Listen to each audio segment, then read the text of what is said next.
Alright, guys, back again. So let's talk about Chucky Season 3, Episode 2, Let the Right One In, plus Chucky Season 3, Episode 3, Jennifer's Body. Now, last week I forgot to review Episode 2. I did review Episode 1 initially a couple days afterward, and I totally forgot the second episode. I've been busy, so like I say in every video, but let's get started with Episode 2, Let the Right One In, which I love these titles. They're all movie titles so far. One of the titles is going to be called Halloween 3 Season of the Witch later in the season. That's awesome. Um, so, starting out with Season 2, or Season 3, Episode 2, Miss Fairchild joins in to stop Chucky, who is now the guardians of Jake, Devin, and Lexi, because they have literally nobody. All their parents are killed. They have no family members at all to help them out because Chucky has murdered them all, which I think is really insane. And Chucky has done this throughout his whole franchise, but I mean, I just think it's crazy that it's three different kids, teenagers, that are now just they have literally nobody, and except for Miss Fairchild. Um, Now this episode I think did a good job with Henry, the kid who's the son of the president of the White House. Henry and his brother, they actually have some cool moments, and I think it actually did kind of give these characters a little more interesting stuff to them because the brother was kind of like annoying at first, and then he kind of gave a couple moments of sincerity to the kid. I thought that was pretty cool. Um, there's a lot of stuff where like you get a reference to Swedish Meatballs where Chucky is has been talking to Henry, and Henry says Chucky wants Swedish meatballs this morning for breakfast. Like whenever they're in the kitchen or the dining room table in the White House, and um, and they have a couple references like that throughout the seasons, but that was one that was an obvious one that popped up. Um, the reason that Chucky calls himself Joseph is because of a deceased brother of that presidential family. So I thought that was interesting. But the basic plot of this episode is that Lexi is trying to get Grant, the brother, to try to get more info on to find Caroline. And Chucky's in the White House. They know he's in the White House, so they've got to get to the White House. Um, Now there is a kill in this episode that is one of the best. It is awesome. So there's this or not financial. There's this advisor of the White House that is alone in a room, and Chucky's there, and Chucky slashes her twice through the neck with a knife. Her neck breaks open and spurts out blood, but then it hangs there, and then it shows a point of view of her looking at Chucky, and Chucky says, "Do I look up? Do I look upside down to you? I can't tell." And just the effects of this blood spurting and the head like falling backwards but still hanging on was one of the coolest deaths in the franchise. I really love that. This show has some fantastic kills. Um, and I haven't even said some of the best ones for the next episode because really great too. Um, I like how the guy Price, the guy who's kind of like he knows stuff in the White House that like doesn't want to get let out, and the first lady and him hide the body of her of the advisor lady, and then they've got to keep that a secret. I thought that was cool. And Chucky even calls them, so he's kind of like a domestic terrorist because there's people getting murdered in the White House, and now the first lady has to hide it from the president. And I think that that's cool that they incorporated that into the Chucky show. Um, Again, I did like that the character Grant, the older brother, like he wants to have real friends, and Lexi and Jake and Devin realize this whenever they meet him because he has a crush on Lexi. Grant does that he wants to actually have real friends and not be as important as he is, or because he's related to somebody important. His dad is the president. There's a lot of fake friends, and I like that kind of display of characterization for him. I thought that was interesting. Um, there was a funny scene where Jake and Devin are about to get it on, and then they were interrupted by Miss Fairchild and Lexi who walk in. And I love Miss Fairchild's talking about safe sex to them because it's kind of confusing because it's two guys instead of a girl, and she even describes that too. Like when you're not with a woman, when you're with two males, it's a little different, you know. And I liked that chemistry. Like that really felt like it was just funny because these characters have been through so much and they were interesting. Um, but then you know how I said that they need Miss Fairchild because they don't have anybody else. Um, Jake, Devin, and Lexi have no other family. They just have Miss Fairchild. And what do you know? At the end of the episode, Chucky kills Miss Fairchild by strangling her with the flag, putting it over her face, an American flag, and his line of dialogue where he says, "I couldn't help but be excited to hear that these kids would be orphans again," while he's choking and killing, or suffocating and killing Miss Fairchild, was an insane dick move, and it was so like it was such a sad like and just cruel thing because Chucky's already an asshole, but man, what he does to that, like losing the only person that was actually left of their family, like, and not even really technically family, but just that's really great. And it was a really shocking episode. And then also Price has some dirt on the president kissing somebody else, so like there's a lot of kind of House of Cards ish stuff, or I guess real life stuff too, but like where you've got stuff that's not wanting to be let out in the White House. And I thought it was really well done, and this episode was really awesome. I really dug season 3, episode 2, Let the Right One In, which, like I said, is a great title. But then we get to episode 3, Jennifer's Body, which again is a perfect title for this. Now this does a lot of flashbacks because Miss Fairchild's in this, but it's in flashbacks through Court and through Chucky and Caroline. So last January, from this season, Tiffany was arrested in New York City, and Nika at the end of the last season like tracked her down and knew where Tiffany was, and then Chucky was the Belle doll at the end of the last season, and Chucky is about to kill Tiffany, but then the police come in, they arrest her, or the SWAT team come in and arrest her. And that's great. And then we have a good chase with Nika trying to get Caroline and Chucky because they're on the run, and Nika knows to try to get Chucky away from her. But then they go down a subway stairs, so like Nika can't do that since she's paralyzed, of course, from the waist down. So it's a good scene, and I like seeing Nika back. She's always Fiona Dorff's always a pleasure in the show. But then we get a great scene, and this is where I was talking about one of the best kills as well. The last episode with the advisor getting her throat slashed and her head flying back was one of the best, but this one is awesome as well. So we get a cameo by Kenan Thompson from all that and all these other comedies he's done. Really cool seeing Kenan Thompson in this. He is a he is a taxi driver. And Caroline and Chucky are in there, and Chucky's talking to Caroline, and Kenan Thompson's character is like, "How are you talking to this doll?" And he goes, "Oh, that's one of those AI dolls, isn't it?" And then he goes, "What are you guys talking about?" And Chucky says, "Killing people." And then he looks back like, "What?" And then the car stops because Kenan Thompson wants them both to get out of the car because he's like, "You're being weird, little girl. You and this doll are weird. Get out." And then what Chucky does is he pulls the seat back, grabs an umbrella, impales the umbrella through Kenan Thompson's mouth all the way to the end, to the handle, like all the way down his throat, and then he opens it up so his throat smashes open. That was awesome and just hilarious. That was a great use of humor with Kenan Thompson, but a great kill, and I bet he's proud of having that kill in the show because it's just so cool with that effect. I love that. And then we get a scene that I knew was fake. I knew that this would not be real, but you get a scene where Chucky and Caroline go to Andy's house, and Andy's talking on the phone with Kyle, like he's happy it's all over, blah, blah, blah. Then Chucky and Caroline tie up Andy, and then Chucky literally stabs Andy like 30 times in the face, everywhere, in the throat, whatever, and just kills him. And I'm just like, I knew it was fake, but it was good and effective.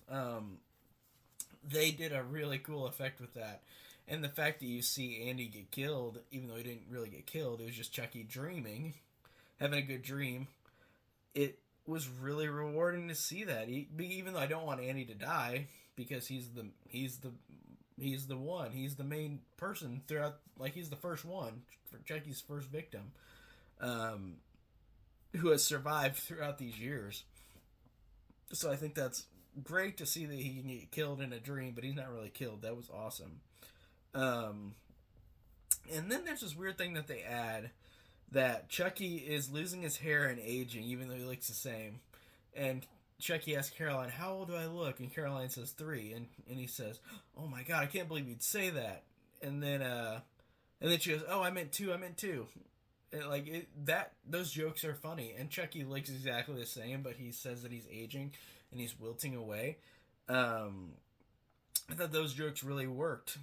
Then there's a line, then there's another flashback where it is last May, so January to May, and Tiffany and Lexi are talking about where Caroline is, because Tiffany is in prison after she was arrested after being Jennifer Tilly. She's arrested. Everybody thinks she's Jennifer Tilly.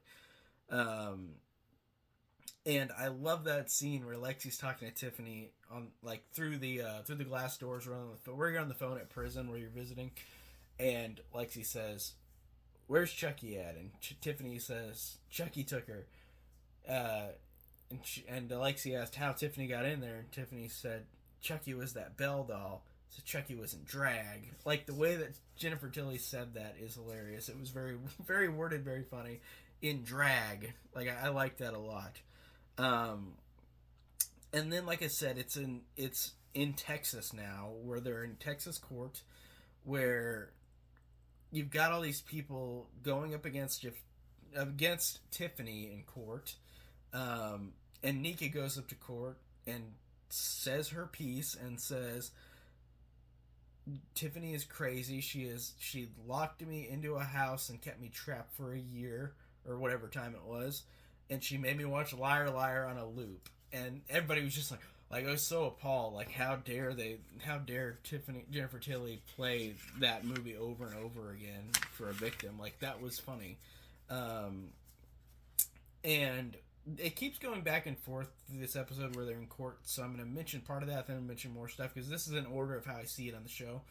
So it actually flashes to Chucky going to an actual doctor, and Chucky looking really cute, just wearing scrubs. Like, that was funny. He goes to a regular doctor, and nobody's weirded out by it that it's a doll, and that's what's funny about the show. And what's great about this show is it's so out of reality, of course, even with that length, and I think that's great.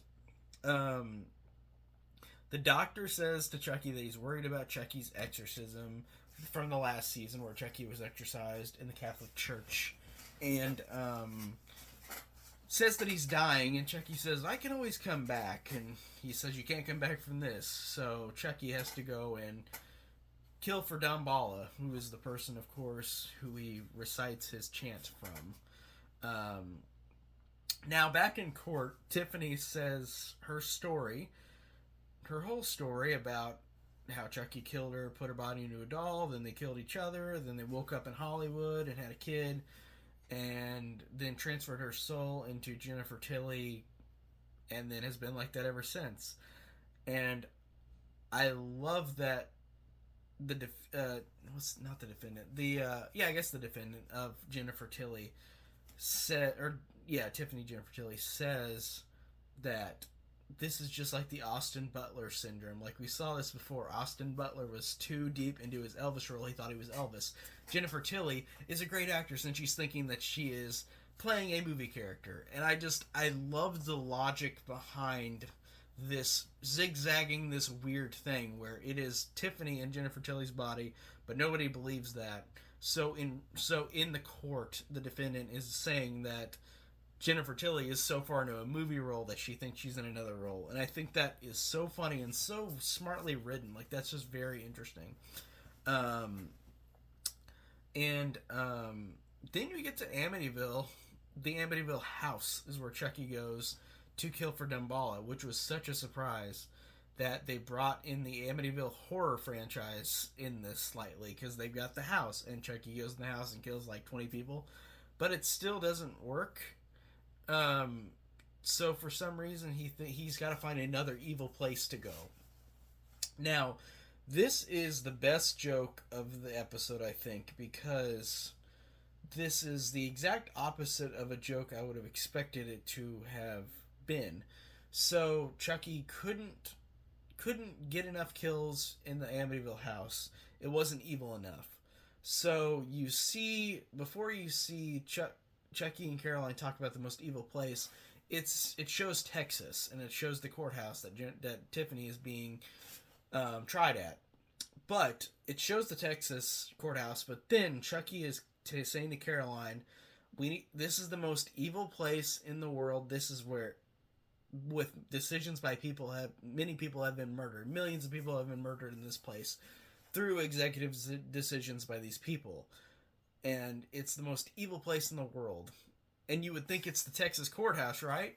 But then no, it cuts away and they're at the White House. And I just thought, even though I knew that Chucky was in the White House before this, because this is a flashback, I didn't even expect that.